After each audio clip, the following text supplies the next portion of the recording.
नम्र हैं, लेकिन उनको कह रहा है तुम दुर्विनीत हो, तुझमें नम्रता नहीं है, तुम जड़ हो, हठी हो। तुमको समझाया गया कि ये कृष्ण की भक्ति छोड़ दो, लेकिन तुम छोड़ने के बजाय और ज्यादा प्रचार करके बढ़ा दिया। तो तुम मेरी बात नहीं मानते, इसलिए तुम दुर्विनीत हो। मतलब जिसमें विनय बिल्कुल नहीं है। पर प्रत्येक प्राणी के, प्रत्येक मनुष्य के जीवा पर सरस्वती का वास है। माता सरस्वती ही वाणी की अधिष्ठात्री देवी है, वही अध्यक्ष हैं। तो वे भगवान को या प्रहलाद महाराज को गाली नहीं दे सकती। इसलिए श्री विश्वनाथ चक्रवर्ती ठाकुर ने इसका सारस्वत अर्थ किया है, दुर्विनीत। दुर्विनीत का अर्थ है दुख से परिपूर्ण इस संसार में विशेष रूप से जो नीत लाए गए हैं।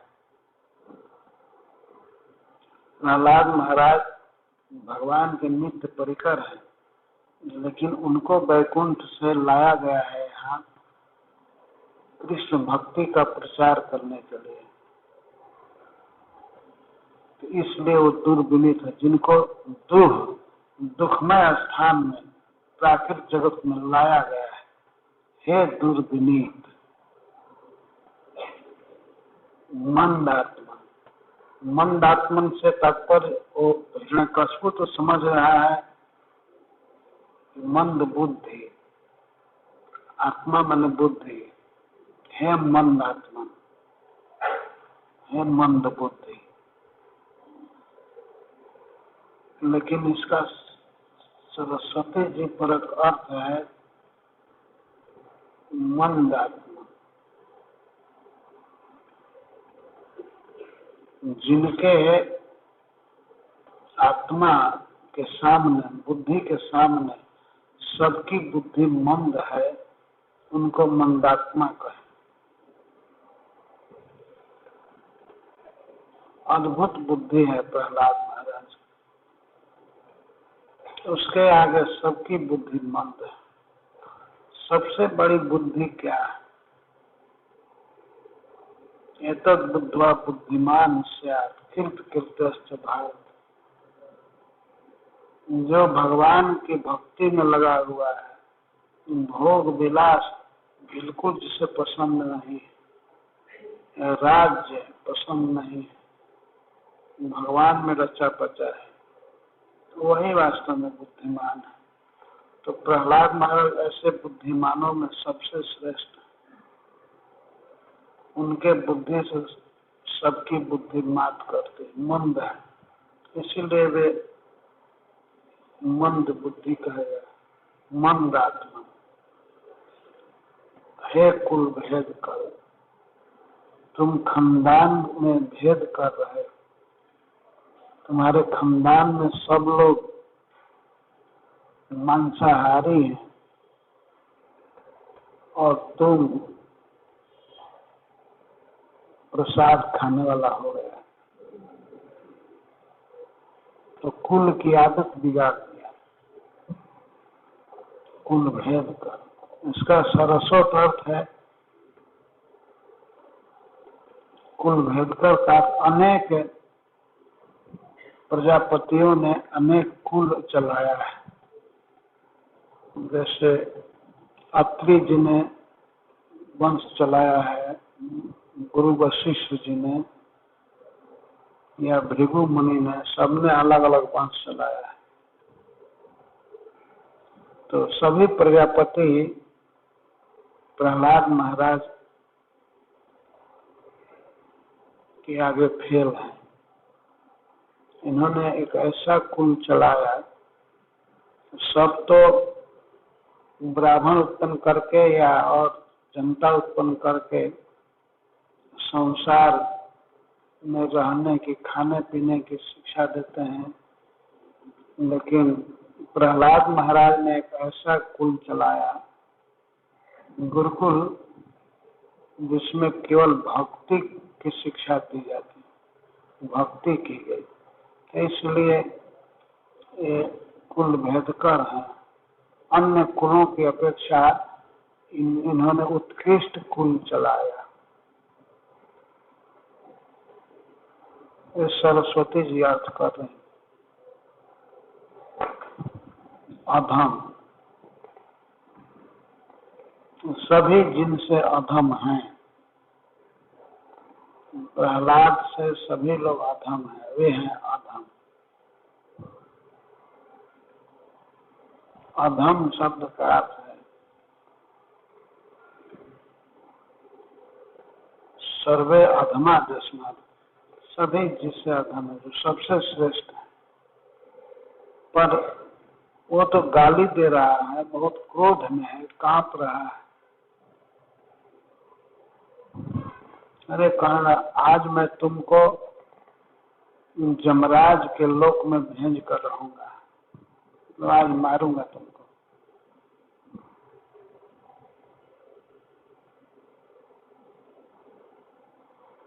क्रोधस्य जैसे कम पंते त्रयो लोका सहेश्वरा। तुमको पता है जब मैं क्रोध करता हूँ, जब गुस्सा में होता हूँ, तो तीनों लोक के प्राणी थर थर कांपने लगते हैं, अपने अपने ईश्वरों के साथ, लोकपालों के साथ। मतलब इंद्र, वरुण, कुबेर, जमराज, चंद्र, सूर्य आदि सभी कांपते हैं, और उन लोगों के निवासी सब कांपने लगते हैं। हाय बाप, अब क्या होगा, हिरण्यकशिपु महाराज क्रोध में है। वे लोग ऐसे सोचते हैं। और वही हिरण्यकशिपु राजा, मैं पूरा क्रोध में हूँ, और फिर भी मेरे सामने तुम डर नहीं रहे हो।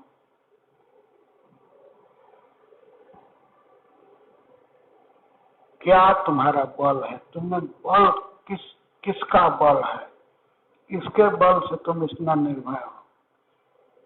मेरे क्रोध करने पर तीनों लोग के प्राणी कांपने लगते हैं, और एक 5 वर्ष का लड़का निर्भय खड़ा है, तो तुमको भय नहीं लग रहा? तो तुम्हें क्या बल है?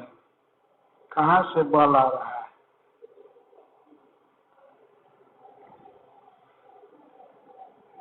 तस्य अभित्वन मूढ़।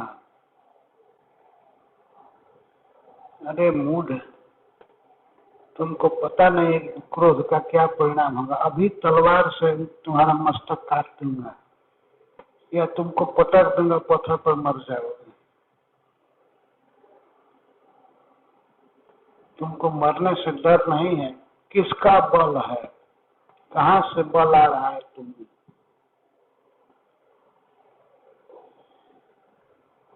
तो श्री प्रहलाद महाराज ने कहा, हे राजन, हे राजा, केवल मेरा ही बल नहीं, आप में भी जो बल है वो वहीं से आ रहा है जहाँ से मुझ में बल आता है। भगवान से ही बल की सप्लाई होते सभी में, न केवलम में, केवलम में मम न, केवल मेरा बल ही विष्णु नहीं है। भवतश्च राजन, वो आपका भी बल है। केवल मेरा ही बल नहीं, केवल मुझ में ही उनसे बल नहीं आता है। आप में जो बल है, जिस बल से आप सारे जगत को जीत लिए हैं, तो आपका बल भी वहीं से आ रहा है। बलम बलवतान चाह, बलवानों का बल मैं, भगवान गीता में कहते हैं।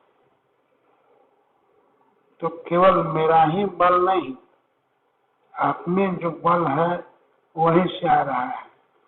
यहाँ तक कि सवै बलम बलिनाम चातरेश, और जितने भी अपरेशान, जितने भी बलवान हैं, चाहे देवता, असुर या मनुष्य, जितने भी बलवान हैं सब में उन्हीं का बल आ रहा है। बड़े बड़े चाहे बड़े हों या छोटे हों, बड़े और अवरे मैंने छोटे, अवर अमी स्थिर जंगमाए, चाहे चर अचर जितने भी प्राणी हैं, ब्रह्मा जी से प्रारंभ करके और जितने भी सब जीव हैं, सब में बल उन्हीं का आ रहा है और सब उन्हीं के प्रणीता, उन्हीं के बस में हैं। प्रणीता, प्रकर्षण नीता उन्हीं के बस में रहते हैं। तो कोई स्वेच्छा से, कोई स्वेच्छा से नहीं, पर सबको उनके बस में रहना ही है। उन्होंने सबको अपने बस में रखा है, कोई भगवान की आज्ञा के बाहर नहीं।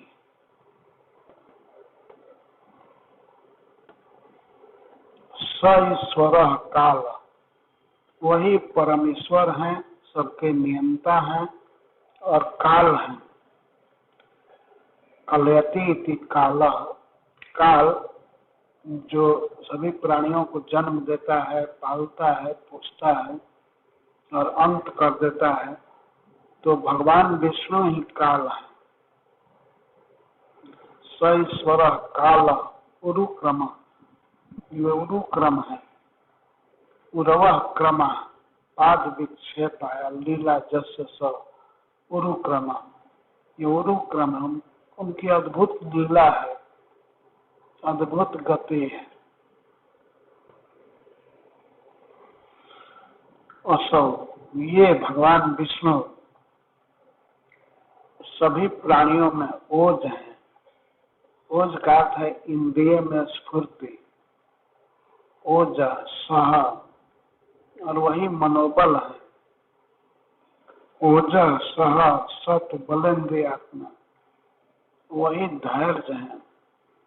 उन्हें कहा किसी में धैर्य आता है, सत्य का अर्थ है धैर्य, और बलम देह बल, और शरीर में बल आता है उन्हीं से आता है।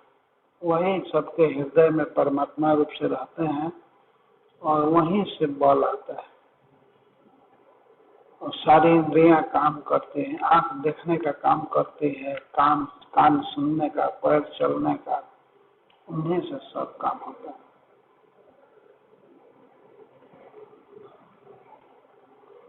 सैव विश्वम परम सुशक्ति, वे परम सबसे श्रेष्ठ है, परम ईश्वर है, परमात्मा है, सुप्रीम पर्सनालिटी ऑफ गॉडहेड है। वही प्रभु अपनी शक्तियों से इस विश्व की रचना करते हैं, इसको चलाते हैं और संहार करते हैं। सैव विश्वम, सैव न अन्य, वही भगवान विष्णु इस जगत की समस्त जीवों को उत्पत्ति करते हैं, उनके पालन पोषण की व्यवस्था करते हैं और अंत में सबका संहार कर देते हैं। गुणत्रय सा, तीन गुणों के, सत्वगुण, रजोगुण और तमोगुण के वही अधिष्ठाता है, स्वामी है। रजोगुण को स्वीकार करके वही ब्रह्मा के रूप में जगत की सृष्टि करते हैं और स्वयं अपने रूप से जीवों का पालन करते हैं और रुद्र रूप से सबका संहार कर देते हैं, तमोगुण को स्वीकार करके। तो सैव परम, वही सबसे श्रेष्ठ है। सैव कितना क्लियर है, सैव परम, वही सबसे श्रेष्ठ है और स्वशक्ति भी, अपनी शक्तियों से और किसी की सहायता से नहीं, स्वशक्ति भी। विश्वम सृजति अवति अति, विश्व की सृष्टि करते हैं और अवति पालन करते हैं, अति और संहार करते हैं, खा जाते हैं। ये 3 गुणों के अधीश्वर हैं, मायाधिपति हैं। यह बात सुन करके हिरण्यकश्यप और अधिक जल गया। ये ठीक कहते हो, तुमने बल उससे आ रहा है, लेकिन वो तो हमारा दुश्मन है, हमारा शत्रु है विष्णु, वो हमें क्यों बल की सप्लाई करेगा? तुम्हारा बल हो सकता है, लेकिन ये तुम बोल रहे हो कि भवतश्च, आपका बल भी वहीं से आ रहा है, तो हमारा शत्रु हमको बल क्यों देगा? हमारा वो शत्रु है, हमारे भाई को मारा है, हिरण्याक्ष को मारा है सुअर बन करके, तो हमारा शत्रु हमें क्यों बल देगा?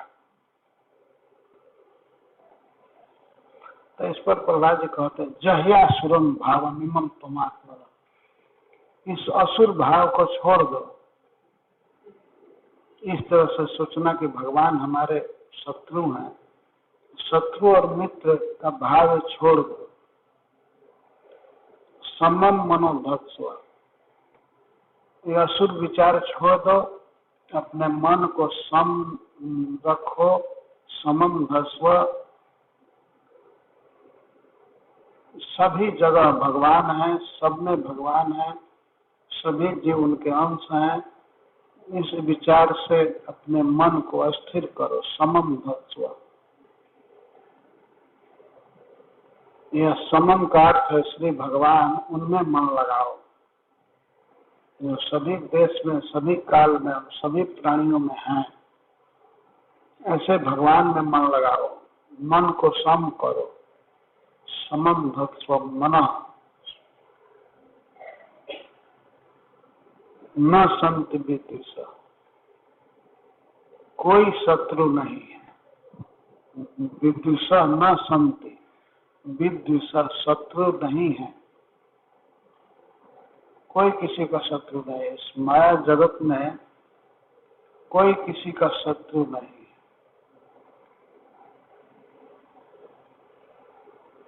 तो कहा कि जब शत्रु और मित्र नहीं है तो इसकी अनुभूति कैसे होती है कि शत्रु, ये शत्रु है, मित्र है, इसकी प्रकृति कैसे होती है? तो कहते हैं ये न जीते हुए मन के कारण होती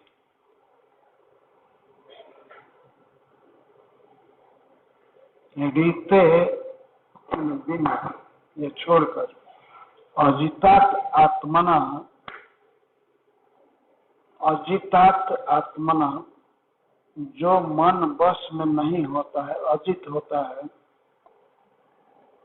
संयमित नहीं है, कंट्रोल में नहीं है मन, वह मन ही कल्पना करता है कि हमारा शत्रु है, हमारा मित्र है, लेकिन वास्तव में कोई किसी का शत्रु नहीं है। असली शत्रु है मन। मन को यदि बस में नहीं किया गया तो यही शत्रु मित्र आदि की भावना कर लेता है, बना लेता है। तो कोई शत्रु नहीं है, शत्रु है मन जो जीता नहीं गया। तो इससे हिरण्यकश्यप को और दुख होता था, उसकी तो कोई श्रद्धा नहीं थी प्रवचन में, प्रहलाद जी के वाक्य में। तो ये सोच रहा था कि ये अपने को जितेंद्रिय बता रहा है और हमको इंद्रियों के बस में मान रहा है। तो प्रहलाद जी का वक्तव्य खत्म होते ही कह दिया, साफ प्रतीत हो गया तुम मरना चाहते हो, व्यक्तम तुम मर्तु कामोस। प्रहलाद जी का भाषण असुर बालकों के साथ हुआ, अब हिरण्यकश्यप के पास हो रहा है। उन्होंने हिरण्यकश्यप को भी समझाने की कोशिश किया, निर्भीक प्रचारक थे। तुम अपने मन को, आप अपने मन को वश में करो। ये न जीता हुआ, न वश में किया हुआ मन ही शत्रु मित्र बना लेता है, यह उत्पटांग सोचा करता है। और तब भी अनंत से महत् समाधान, यदि कोई व्यक्ति अपने मन को सम में कर ले, भगवान में लगा दे, और सब जगह एक भाव रखे, कहीं द्वेष कहीं राग न रखे, राग द्वेष से हीन मन हो जाए, तो यही भगवान की सबसे बड़ी आराधना है। तद्धि हेमंत से महत समर्हण, महत समर्हण बड़ी पूजा है, सम्यक पूजा है। सम अर्हण, सम्यक अर्हण, यही भगवान की सर्वोच्च पूजा है कि सब में भगवान को देखना, सबका सम्मान करना और किसी के प्रति विशेष राग नहीं रखना, किसी से द्वेष नहीं रखना, यही है भगवान की पूजा। तो तुम आप अपने मन को शांत करो, सम करो, और ये क्यों भावना भरे हो कि हमारा शत्रु है, ये है शत्रु है, और उल्टा सोच है जो सबसे बड़े मित्र हैं उन्हीं को अपना शत्रु समझ रहे हैं।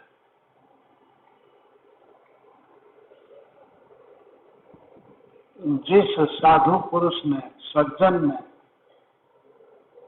अपने मन को जीत लिया है, जितात्मना साधु ज्ञस्य, जो जानकार है, उसके लिए अपने मोह से उत्पन्न शत्रु के अलावा कोई शत्रु नहीं। शत्रु कोई नहीं, केवल स्वमोह प्रभुआ, अपने मोह से, अपने अज्ञान से केवल कल्पना मात्र कर लेता है जीव कि यह शत्रु है, मित्र है।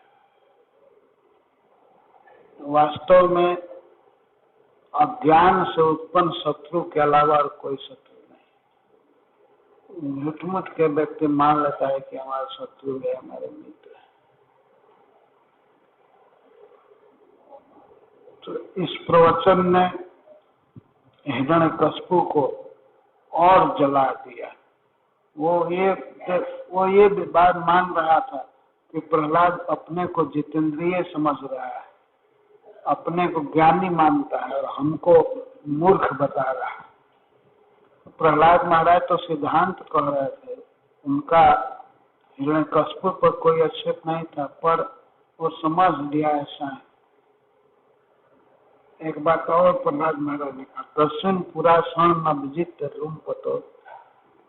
पहले जमाने में भी, इसके पहले भी बहुत से देवताएं असुर हो गए हैं।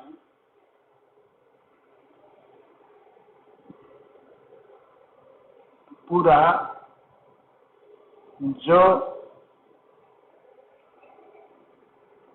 असली शत्रु को जीत नहीं पाए। असली शत्रु एक ज्ञानेंद्रियां हैं 5 और एक मन, इनको 6, मन को मिला करके इनको 6 कहते हैं। तो इन 6 शत्रुओं को अथवा काम, क्रोध, मद, लोभ, मोह, ईर्ष्या, इसको 6 को नहीं जीतते हैं और पंपलेट छाप करके प्रचार कर देते हैं कि हमने 10 दिशाओं को जीत लिया।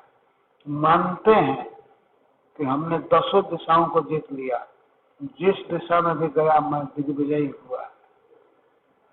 ये सभी राजा हार गए, हमारे दुश्मन जो थे सब हार गए, और मानने लगता है कि मैं 10 दिशाओं को जीत लिया, पूर्व, पश्चिम, उत्तर, दक्षिण और ऊपर, नीचे और सभी कोण में सबको परास्त कर लिया।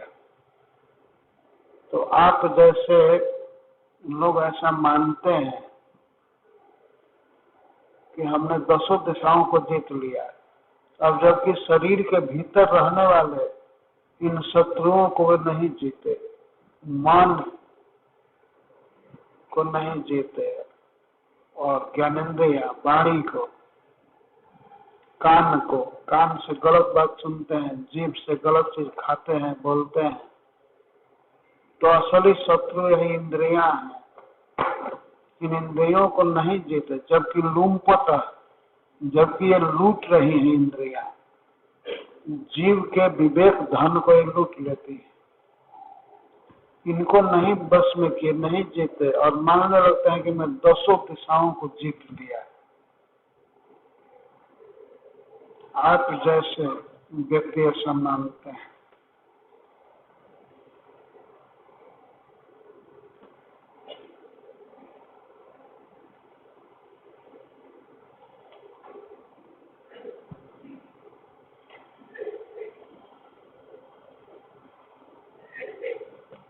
विगत है।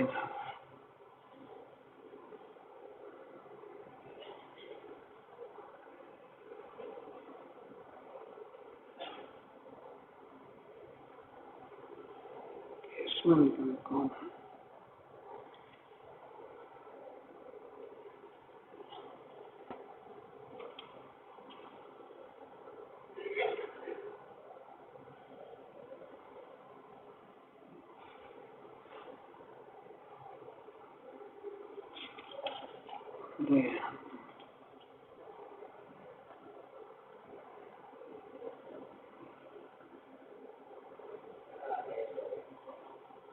लेकिन वास्तव में शत्रु कोई नहीं है। आप बेकार मान रहे हैं कि विष्णु हमारा शत्रु है।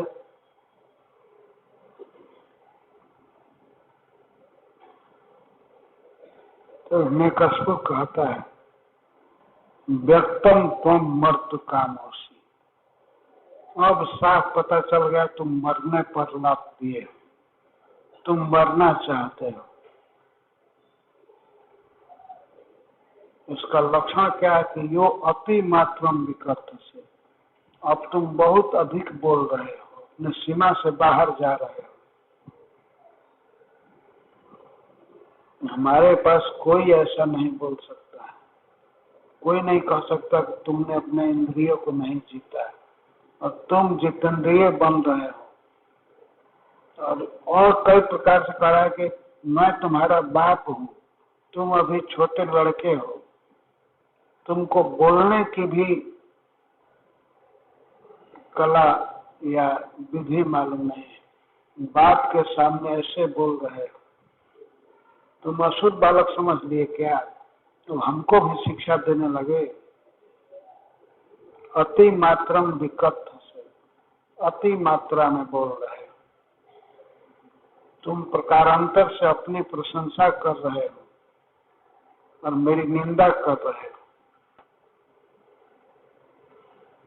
जो मुमूर्षु होते हैं, मरने वाले होते हैं, उनके मुख से ऐसे ही बेसिर पैर की बातें निकलती हैं, कुछ पटांग बातें निकलती हैं। ये लोक सत्य है, लोक में ऐसे देखा गया।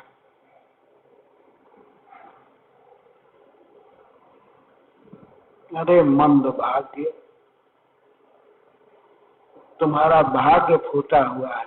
मैं तो समझता था कि तुम कोई पुण्य किए हो, मेरे जैसे राजा के यहाँ तुम्हारा जन्म हुआ है पुत्र के रूप में, तो तुम मेरे राज्य के अधिकारी बनोगे।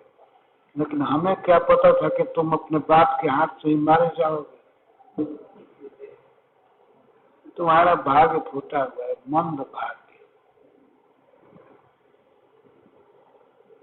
और मेरे सामने जो तुम ये कह रहे हो कि हमारे अतिरिक्त कोई ईश्वर है जिसका नाम विष्णु है,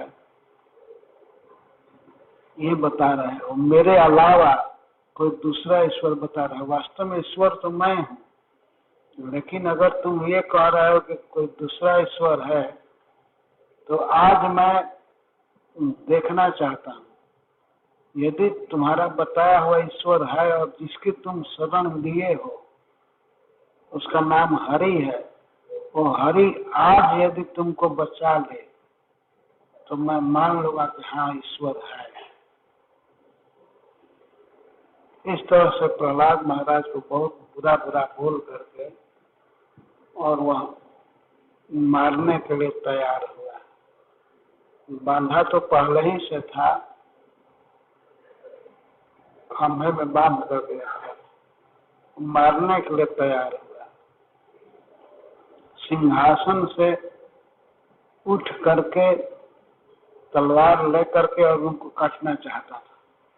और प्रहलाद घबरा नहीं रहे थे, कहीं भागे या चिल्लाने, कुछ नहीं। वे बिल्कुल एक बच्चे की तरह थे जो विश्वास रखता है कि हमारी माँ रक्षा करेगी। तो जब ही वो मारना चाहता था तो उसके पहले वो कहा कि यदि वो हरि है और कहते हो सब जगह है, जो सब जगह है तो इस स्तंभे, इस खंभे में क्यों नहीं दिख रहा है? स्तंभे किम दृश्यते,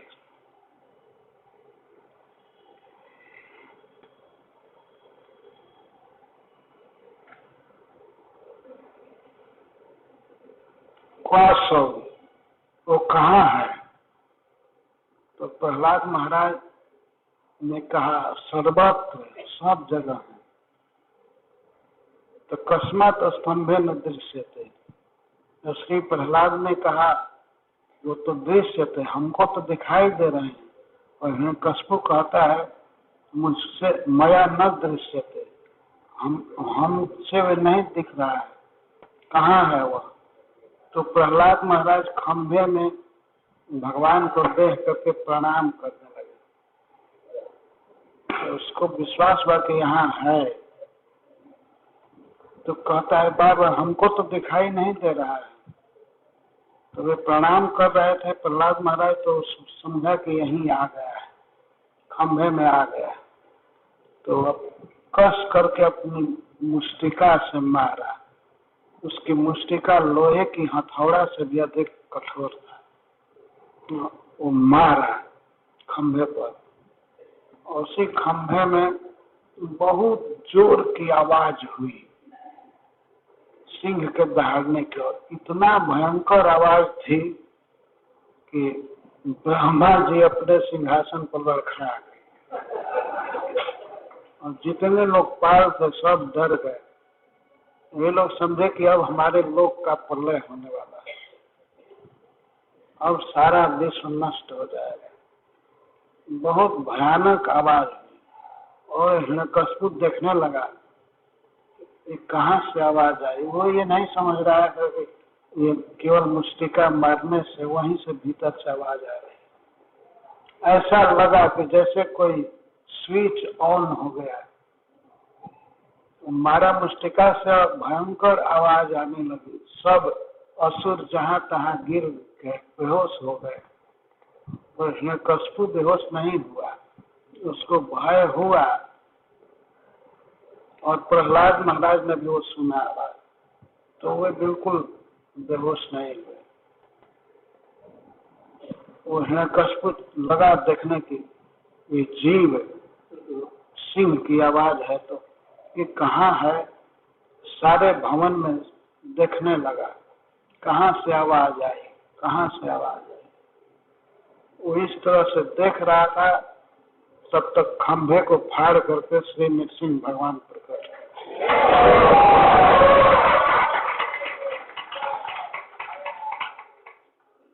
और हिरण्यकश्यप प्रहलाद को मारना चाहता था, लेकिन भगवान प्रकट होकर हिरण्यकश्यप को ही मार दिए। ये कथा आएगी दूसरे सेटिंग में।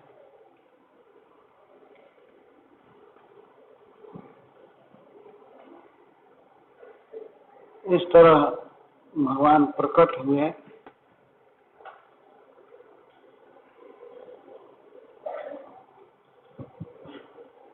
मैं आगे के प्रसंग को अच्छा से पढ़ा नहीं हूँ, इसलिए पढ़ करके इसको कहना चाहता हूँ।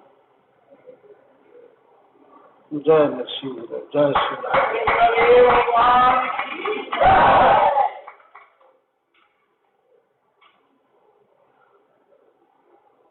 जय श्री प्रभुपाद।